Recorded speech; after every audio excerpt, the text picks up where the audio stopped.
Think for a second about those days when the air just feels, well, heavy. Mm, In many cities, that's not just a feeling, it's the reality. You see the haze, sometimes you can even smell it. yeah, definitely. And it might surprise you, but the UN estimates something like 90% of us are breathing polluted air daily. 90%.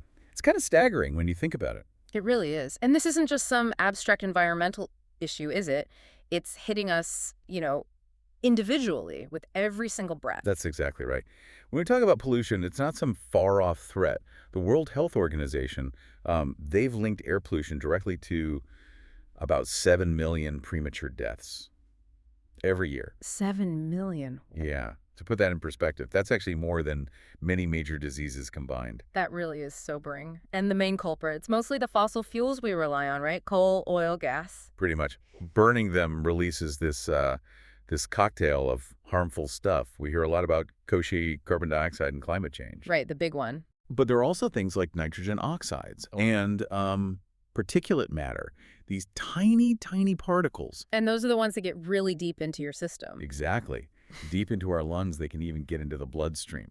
Mm. And they contribute to a whole range of, well, serious health problems. And it's not just the air we're breathing, is it? The problem seems bigger. Much bigger. Mhm. Pollution is, it's insidious. We're finding microplastics everywhere, oceans, soil, even inside us. Yeah, I've read about that. And then there's chemical runoff from farming and industry getting into our water, our soil.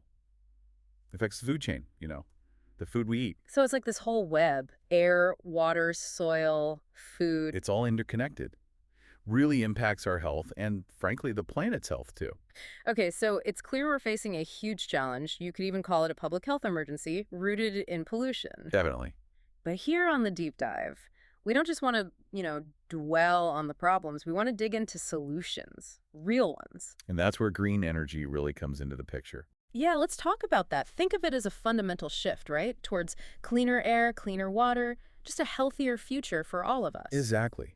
At its heart, green energy is about harnessing the planet's own natural renewable resources, things that don't run out. So we're talking solar power from the sun, Right, the sun's power, wind, the movement of water in rivers for hydropower. geothermal too, heat from the earth. Yep, geothermal, and even biomass energy from organic stuff, plants, waste, that kind of thing. And the key thing, the really critical part, is that these sources, when they're operating, they produce almost zero emissions, right? Minimal to zero, yeah. That's the game changer. And look, this isn't science fiction anymore. No, it feels very present day. It is. The technology is here. It's available. So our mission today really is to understand how exactly this switch to clean energy helps fight all these different kinds of pollution we've just laid out. And to see what's actually happening, on the ground around the world. Well, one of the most striking things is the immediate effect on air quality. You see cities putting in more solar, more wind. And the air gets cleaner, like visibly. Yeah, often visibly clearer, less smog.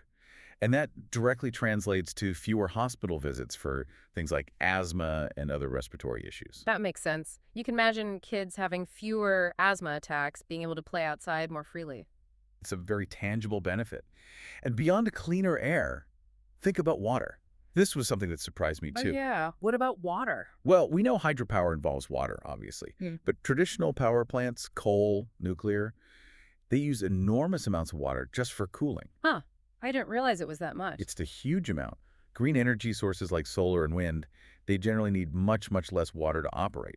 That seems like a really important point, especially with, water scarcity being a growing issue globally. It's crucial. It means we can power things with a much lighter footprint on our freshwater resources. And connecting back to pollution, think about the waste products. Right, like coal ash.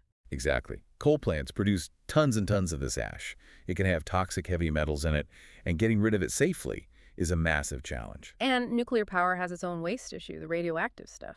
which needs incredibly secure storage for, well, basically forever. Thousands of years. It's a stark contrast, isn't it? Renewables Right. don't really have that kind of long-term toxic legacy. No risk of huge oil spills, no mountains of ash, no radioactive waste problems. It's a fundamentally cleaner process from start to finish, or at least much closer to it. Absolutely. And if we zoom out, look at the big picture, climate change, the potential here is just massive. Totally. The International Energy Agency, the IEA, they've crunched the numbers. They reckon widespread adoption of renewables could cut global CO2 emissions by up to 70%. by 2050. 70%. Wow. Okay, that's transformative potential right It there. really is a huge shift. So, okay, the potential is clear. But is it actually happening? You mentioned seeing progress on the ground. Our sources seem to back that up, suggesting this is a real global trend now. Oh, definitely. It's not just talk. It's fascinating, actually, seeing how different places are tackling it. China, for instance. Yeah, what are they doing? They've become the world leader in installed solar power capacity.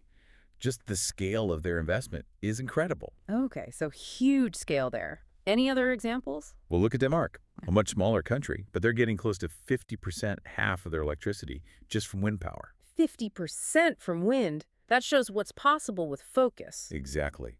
Policy and investment really drive it, and even here in the U.S. Yeah, what's the picture here? In 2023, renewables generated over 20% of U.S. electricity. And importantly, that share is growing fast.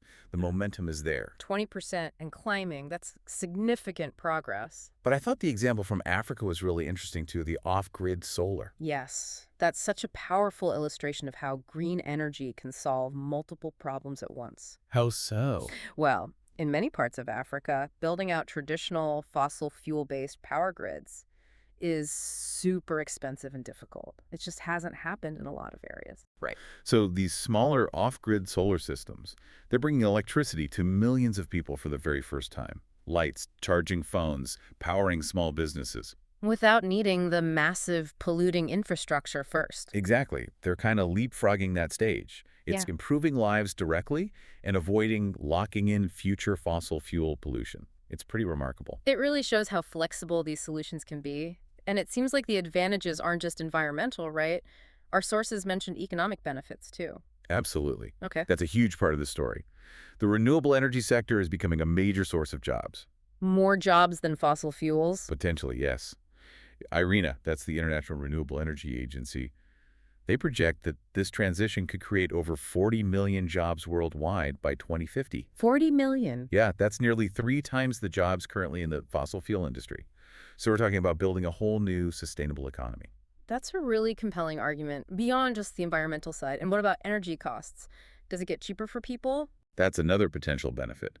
Once the solar panels or wind turbines are built, the fuel itself, the sun, the wind is free. Right, unlike coal or gas where you constantly have to buy the fuel. Exactly. So while there's an upfront investment, the long-term running costs tend to be much lower and way more stable than fossil fuels, which jump all over the place with global markets. So those savings could eventually mean lower energy bills for homes and businesses. That's the idea, yes. Significant savings are possible. Okay, so we've laid out the problem pollution, a health crisis. And we've talked about green energy as a powerful solution with real-world examples and even economic upsides. Mm-hmm. But for you listening, this might still feel kind of huge. Like, what can I actually do? Is there anything meaningful an individual can do? That's such an important question because, yes, while the scale is global, individual actions really do add up. They create a ripple effect. So what kind of things are we talking about? Well, first, if it's available where you live, you can often choose an electricity provider that gets its power from renewable sources. That's a direct vote with your wallet. Okay, checking your energy supplier. What else? Thinking about how you get around. Can you walk more? Bike. Use public transport instead of driving everywhere. Reducing reliance on gasoline is a big one. Makes sense. And what about at home? Just being mindful of energy use? Simple stuff, really. Unplugging chargers and devices when you're not using them, they still draw power sometimes. The vampire drain. Exactly. Using smart thermostats, if you have them, to avoid heating or cooling an empty house. Little habits, but they add up. And maybe supporting businesses that are making an effort. Yeah, definitely. If a company is shouting about using clean energy, supporting them sends a market signal. And of course, there's the civic side. You mean voting? Voting, contacting your elected officials, letting them know you support policies that push for more renewable energy and climate action. That collective voice is powerful. So it's not about thinking your one action is pointless, but seeing it as part of a bigger shift, like planting a seed. Precisely. Each choice, each action helps build that momentum. The solutions happen locally, driven by people, by communities, even as the challenge is global. Right. So as we kind of wrap up this deep dive, it really does feel like we're at a significant moment, doesn't it? A turning point. I think so. The evidence is clear. Pollution is a serious threat. But green energy isn't just a nice idea anymore. It's a practical, working solution. And it seems to be getting more viable, more widespread all the time. Yes, you have the environmental need, the technology improving, costs coming down, more countries getting on board. It really feels like the most sensible, the most responsible way forward for us and for the planet. It really brings home that idea that we need to be focused on the future we want to build. Hmm. And it seems like green energy isn't just, one piece of that future. It feels more like the foundation for a healthier world. Well said.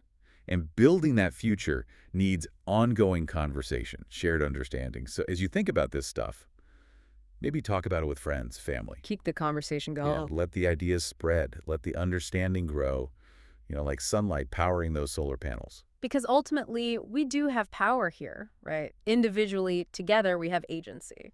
Absolutely. Yeah. Building a clean energy future. It's not just a hopeful dream. It feels genuinely within our reach if we choose to grasp it.